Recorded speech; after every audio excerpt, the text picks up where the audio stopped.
Hi guys, and welcome to my brand new Pixelmon tutorial. My name is Jason, aka JaseDBZ, and today's tutorial is going to be on building your perfect team to suit you as a player. As a lot of you will know already, every player wants to play in a different way and has a different style of playing.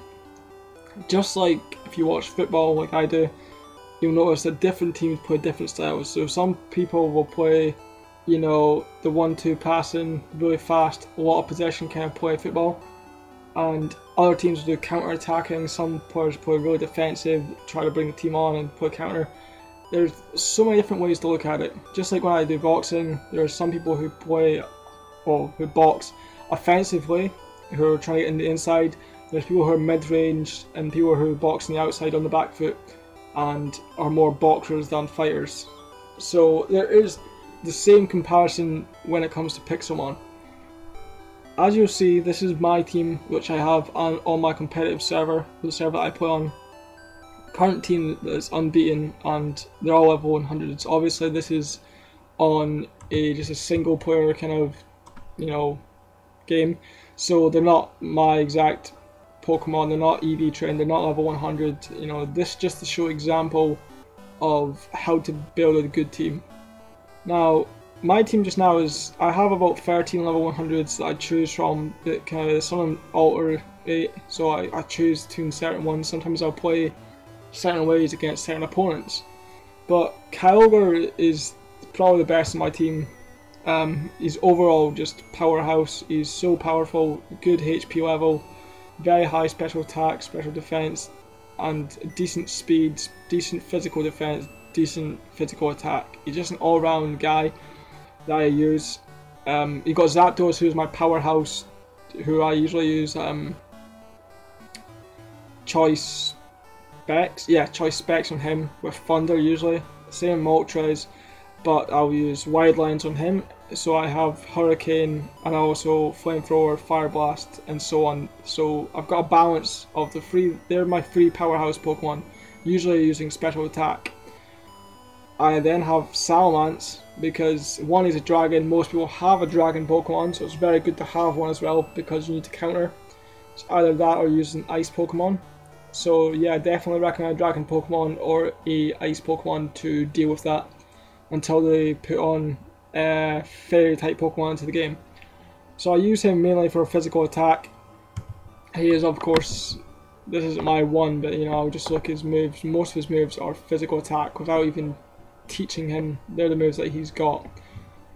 So you want a physical attacker, and that's who I've chose for my team just now. Then I have Gengar. Gengar is a status kind of Pokemon.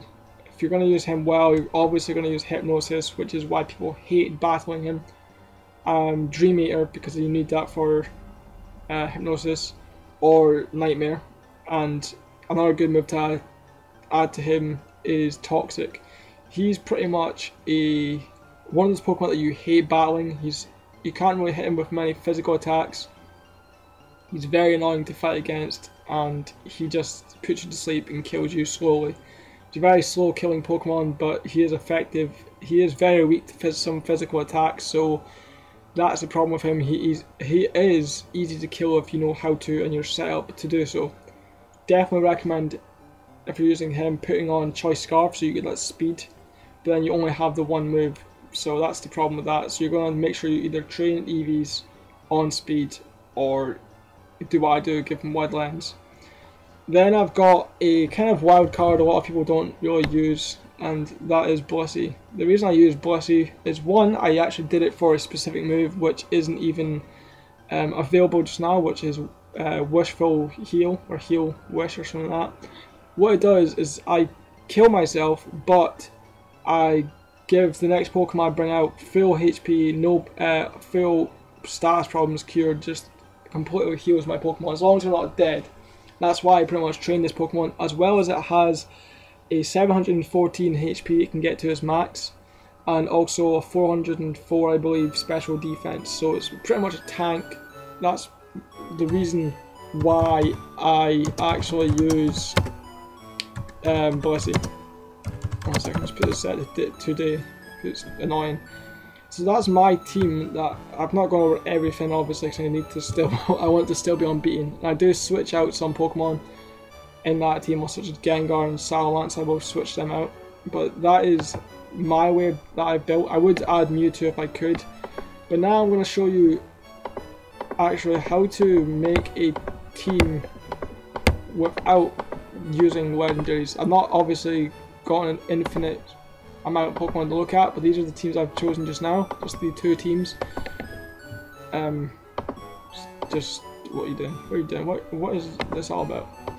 Now, this team here is more of a kind of tank slash hard-hitting Pokemon team. The reason I chose these ones is because they're very versatile and they're very different as well. Such as you have Volcarona, who's very, very powerful physical special attack. He's pretty much the only one here that is a special attack hitter. He has got the advantage of having Firebug as a typing, which is very, very good to have, as Psychic is very annoying, as well as Fire, which is obviously very useful as well. Then you have Zoroark, or Zoroark, whatever you want to pronounce his name. He is a dark Pokemon, and he works very well if you use Nasty Plot, if you want to use him as a special attacker, or if you use Sword Dance as a physical attacker. Very, very powerful. He hasn't got the best stats overall, but if you train him right, he is a very, very good Pokemon. Along with Dragonite, yet again, with the whole people use Salamence, they use Dragonite, they use Flygon, people use Dragon type Pokemon. You know, it's something I don't like, but you're forced to use because it's either that or use an Ice type Pokemon so you don't have to use one, and they don't have the advantage over you. But he also has a very good move pool as well, so you can use a bunch of different types of moves. You can make him a physical or a special attacker, depending on what you want to actually make him. He also obviously has a very high stat without even training on HP. As you can see just now, he has a 295 on my screen just now.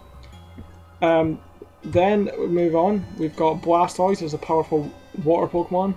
Now, every team you battle against, you're gonna have a water, grass, or fire Pokemon, as well as I use electric.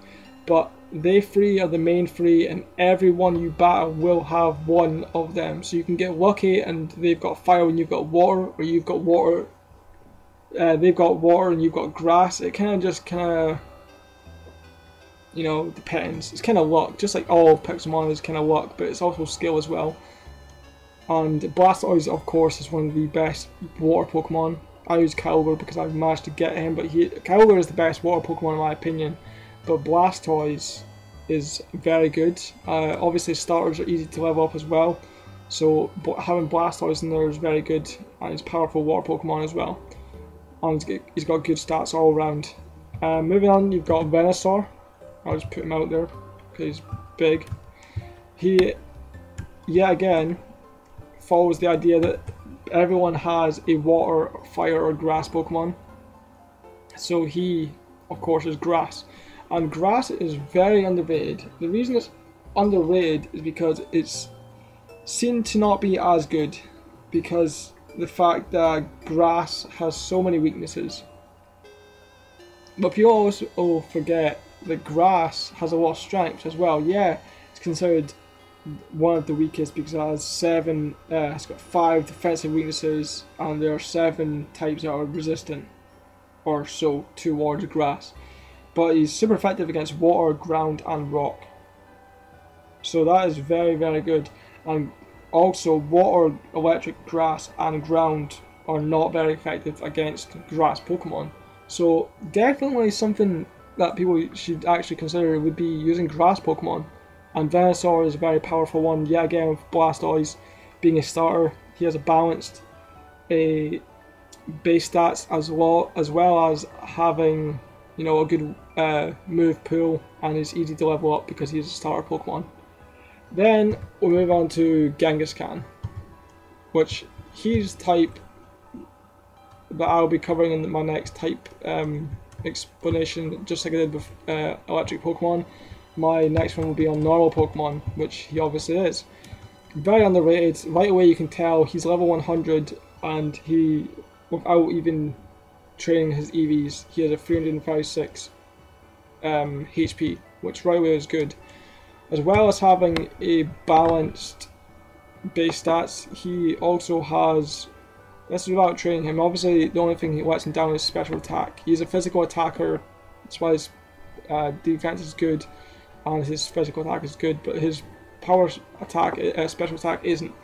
But that is why you have him, because a lot of Pokemon have low physical defense, because a lot of people train for physical attack, so they have physical defense as well for the Pokemon they use.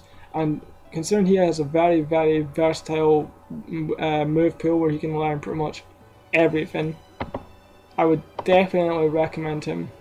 He's got moves such as Endure, which is very good, so he can at least survive by 1 HP, which is very useful. He also has things like Reversal, so the less HP he's got, the harder he hits, which is very useful. Crunch, moves like that, and Dizzy Punch, these are all pretty good moves. You can learn obviously other moves, and I recommend probably Earthquake, as I would with any Pokemon that learns physical.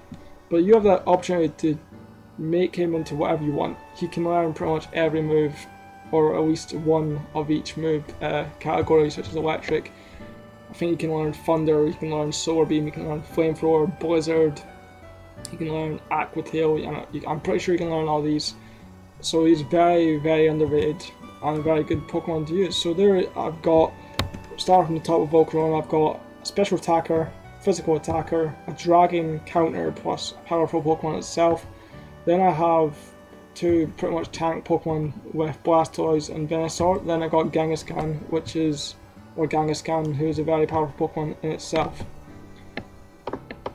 Now, this is another kind of team. I'm not saying use this exact actual Pokemon. You can do, and it would be very good, but this is obviously not including legendaries, so if you change up the legendaries, then, you know, you can change the team completely.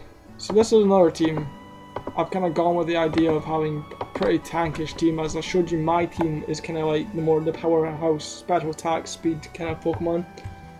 With this team here, you've got Aggron, who has pretty decent stats, and he is a different kind of, you know, type of Pokemon. He is a Steel Rock. Steel is a pretty good type as well, and Rock is underrated yet again. Steel has very, very good moves as well as Rock does. Even though I've not taught him Rock when I was using the rare candies, I've kind of gone with the Steel moves because they are very good. You've got Iron Defense, which is a very, very good boost. It's boosting your Pokemon's physical defense by 2 stages. Whenever it says sharply raising, it means 2 stages, which is 100%. So say my defense is 50, it makes it into 100. That's not obviously how exactly it works, but it doubles whatever you've got. You've got the move Protect, which you could switch up for, you know, anything. Yet again, I would probably say Earthquake. You've got a lot of good, powerful moves. Obviously, if someone uses Fire, you're fudged, but make sure you get the first hit, and he is a really good tank. Then we've got Gyarados, which obviously this is glitched, always does that. Yeah, again, I've not made these level 100, all these Pokemon, and I've not actually put the moves that I would specifically put. But being a water flying Pokemon, he has good stats as well. Especially if you look at, he's level 47, he has 122 attack for physical. That's very good. So he's another physical attacker. This is pretty much a physical attacking team because a lot of people are weak to physical defense and, well, physical attack moves because they have lower physical defense. Moving on to Mamoswine, who is an ice ground Pokemon. He is yet again underrated, very, very powerful Pokemon. Pretty decent stats considering he's level 45 as well. His all-round base stats are good. Physical attack, yet again, 123 for level 45.